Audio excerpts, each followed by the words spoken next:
Hello students, welcome to my YouTube channel Home Education.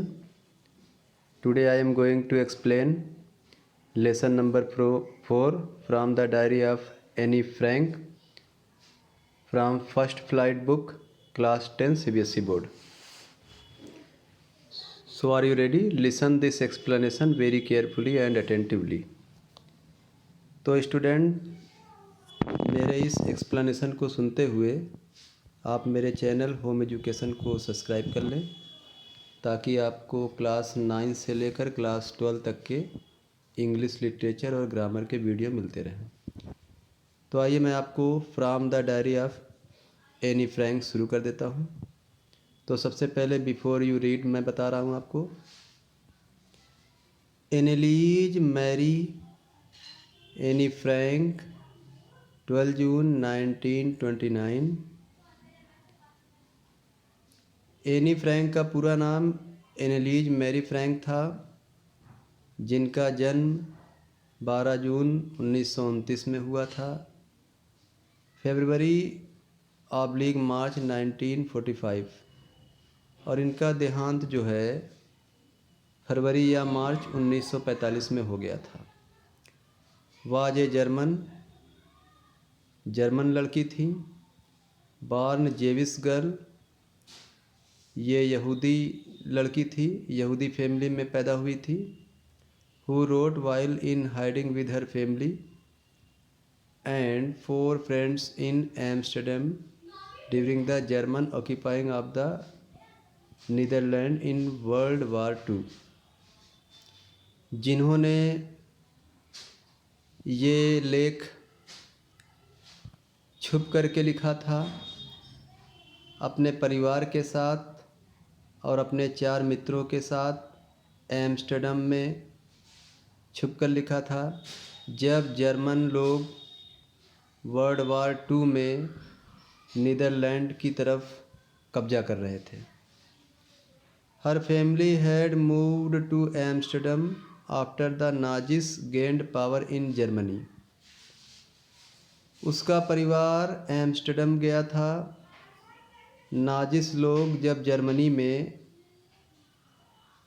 काफ़ी शक्तिशाली हो गए थे। नाजिस लोग जो है ये हिटलर का संगठन था और ये लोग तानाशाही करते थे। तो जब नाजिस लोग जर्मनी में शक्तिशाली हो गए थे, उसी के बाद इनका परिवार एम्स्टर्डम गया था। फिर क्या होता है, but were trapped when the Nazi occupying extended into the Netherlands. लेकिन वो वहीं पर फंसे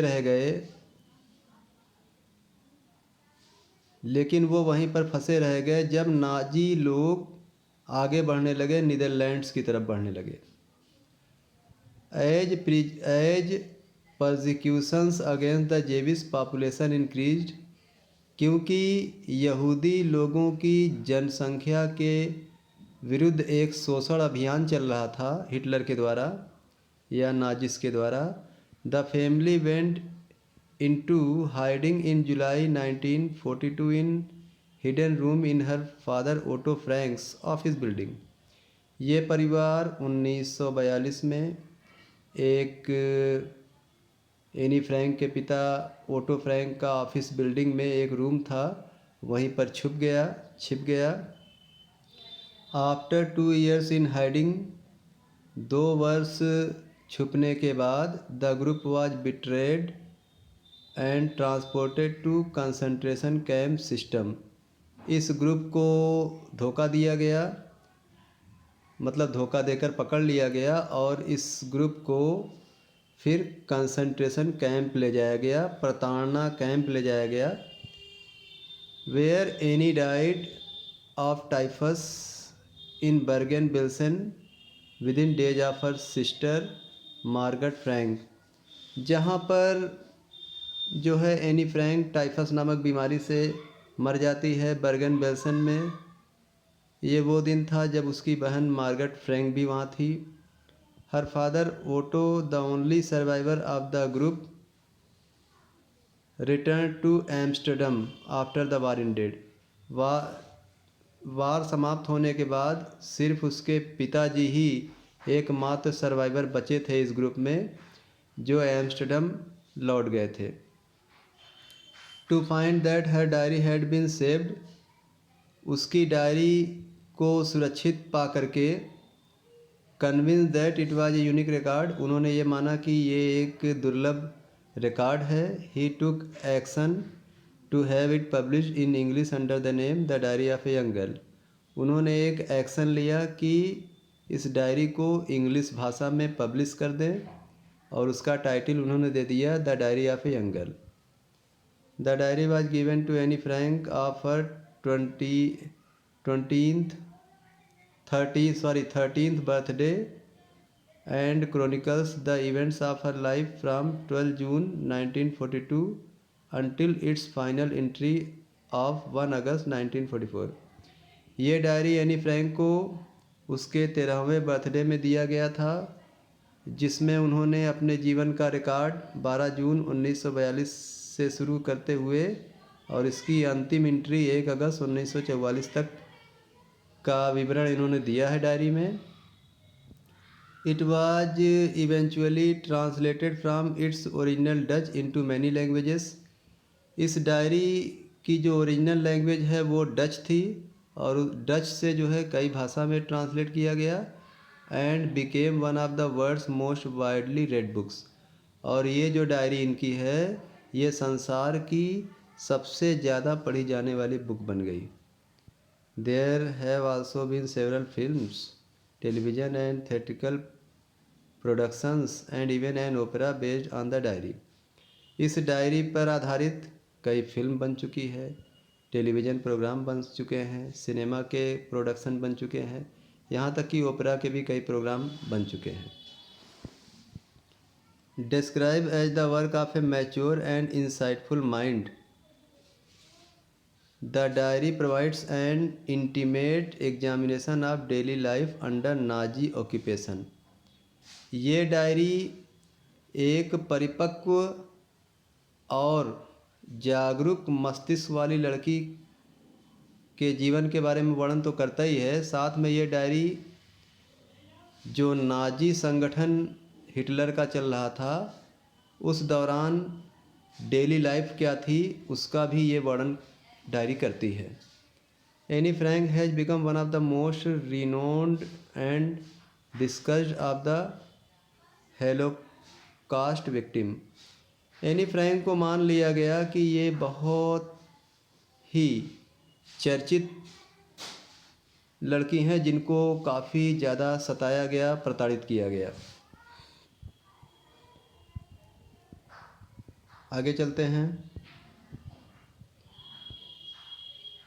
writing in a diary is a really strange experience for someone like me. Anne Frank कहती हैं कि डायरी में लिखना विचित्र अनुभव होता है, किसी के लिए भी होता है, जैसे कि मेरे लिए भी। Not only because I have never written anything before, इसलिए नहीं कि मैंने पहले कभी कुछ लिखा ही नहीं, but also because it seems to me that later, बल्कि ऐसा अनुभव इसलिए होता है कि बाद में लेटर ऑन, बाद में नाइदर आई, ना तो मैं, नॉर एनी वन इल्स, ना तो कोई और भी, will be interested in the musing of A 13-year old school girl, कोई भी व्यक्ति रुचि लेगा 13 साल की स्कूल जाने वाली लड़की के विचारों के बारे में। ना तो वो खुद जो है इंटरेस्ट लेगी, ना कोई और भी लेगा ऐसी लड़की के बारे में interest. Oh well it doesn't matter, बहरहाल इससे कोई फ़र्क नहीं पड़ता है। आई फील लाइक राइटिंग, मैं लिखने जैसा महसूस करती हूँ। And I have an even greater need to get all kinds of thing off my chest, और मुझे ज़रूरत भी है कि मैं अपनी छाती से भिन्न भिन्न प्रकार की चीज़ों को, यानी कि यहाँ पे विचारों को बाहर निकालूं, उन्हें लिखूं। Paper has more patience than people, paper इंसानों की तुलना में ज़्यादा धैर्य रखता है। I thought of this saying on one of those days, मैंने सोचा इन बातों को उन दिनों में when I was feeling a little depressed and was sitting at home with my chin in my hand। जब मैं थोड़ा चिंतित थी और अपने घर पर अपने ठुड्डी पर हाथ रख कर के बैठी हुई थी, bored and listless wondering whether to stay in or go out. मैं काफ़ी ऊब रही थी, काफ़ी परेशान थी। मुझे आश्चर्य हो रहा था कि मैं घर रुकूं या बाहर जाऊं। I finally stayed where I was brooding. तो मैं फाइनली वहीं रुक गई जहां मैं थी। Yes paper does have more patience. हाँ, पेपर को ज़्यादा धैर्य होता है। And since I am not planning to let anyone else read this stiff backed notebook grandly referred to as a diary unless I should ever find a real friend। फिर Anne Frank कहती हैं कि और since I am not planning to let anyone else read this stiff bagged notebook gradually referred to as a diary unless I should ever find a real friend। यहाँ पर Anne Frank कहती हैं कि इस डायरी को, इस मोटी page वाली डायरी को, मोटी जिल्द वाली डायरी को मैं किसी और को पढ़ने की योजना तो नहीं बना रही हूँ, किसी और को पढ़ने देने की योजना तो नहीं बना रही हूँ जब तक कि मुझे कोई रियल फ्रेंड नहीं मिल जाता। It probably won't make a bit of difference. संभवतः it probably won't make a bit of difference. संभवतः इससे कोई भी फ़र्क नहीं पड़ेगा। Now I am back to the point that prompted me to keep a diary in the first place. अब मैं वापस उस पॉइंट पर आती हूँ जिसने मुझे प्रेरित कर दिया कि मुझे पहली वरीयता डायरी को क्यों देनी चाहिए। I don't have a friend. Actually ऐसा इसलिए है क्योंकि मेरे पास कोई फ्रेंड नहीं है। Let me put it more clearly, since no one will believe that a 13-year-old girl is completely alone in the world। मुझे इस बात को बहुत क्लियर करने दीजिए। कोई व्यक्ति विश्वास नहीं करेगा कि इस संसार में 13 साल की लड़की पूरी तरह अकेली है। एंड आई एम नॉट, और मैं नहीं हूँ। I have loving parents and A 16 years old sister. मेरे पास प्यारे प्यारे माता पिता हैं और 16 साल की एक बहन है। And there are about 30 people I can call friends. और लगभग 30 लोग और हैं जिन्हें मैं अपना मित्र कह सकती हूँ। I have a family, loving aunts and good home. मेरे पास मेरे परिवार में चाचियाँ हैं और अच्छा सा घर है। No on the surface I seem to have everything. No on the surface I seem to have everything. फिर एनी कहती हैं कि सतह पे देखा जाए तो मेरे पास सब कुछ होता हुआ दिखता है, except my one true friend, सिवाय मेरे पास एक सच्चा फ्रेंड छोड़कर। All I think about when I am with friends is having a good time. मैं मिला जुला के ये सोचता हूँ कि फ्रेंड्स के साथ होना एक अच्छा समय होता है। I can't bring myself to talk about anything. मैं अपने आप को किसी और चीज़ पर तो बात करने नहीं देना चाहती हूँ, बट ऑर्डनरी एवरीडे थिंग्स, बल्कि मैं रोज़ाना की चीज़ों पर चर्चा करना चाहती हूँ। We don't seem to be able to get any closer. We don't seem to be able to get any closer and that is the problem. हम किसी को बहुत करीब भी नहीं करना चाहते हैं या करीब करने में सक्षम भी नहीं हैं, और यही एक समस्या है। Maybe it's my fault that we don't confide in each other. हो सकता है ये मेरी गलती हो जिससे हम एक दूसरे से तालमेल नहीं बना पाते हैं। In any case that is just how things are.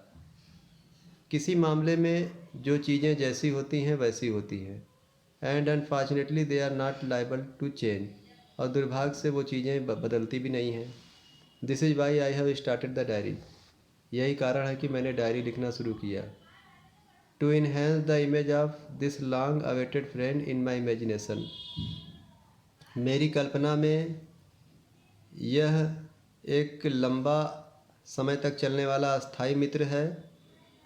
ये डायरी को कह रही हैं। I don't want to jot down the fact in this diary the way most people would do, मैं इस डायरी में बहुत ज़्यादा फैक्ट नहीं लिखने वाली हूँ जैसा कि अधिकतर लोग किया करते हैं। But I want the diary to be my friend, लेकिन मैं डायरी को अपना फ्रेंड बनाना चाहती हूँ। And I am going to call this friend Kitty, और मैं इस फ्रेंड को किटी कह के बुलाना चाहती हूँ। तो स्टूडेंट्स, मैंने इसको पार्ट वाइज जो है एक्सप्लेन किया है। तो मैंने आपको पहला पार्ट दे दिया, इसके बाद मैं आपको दूसरा पार्ट दूंगा। ठीक है? ओके, थैंक यू, जय हिंद।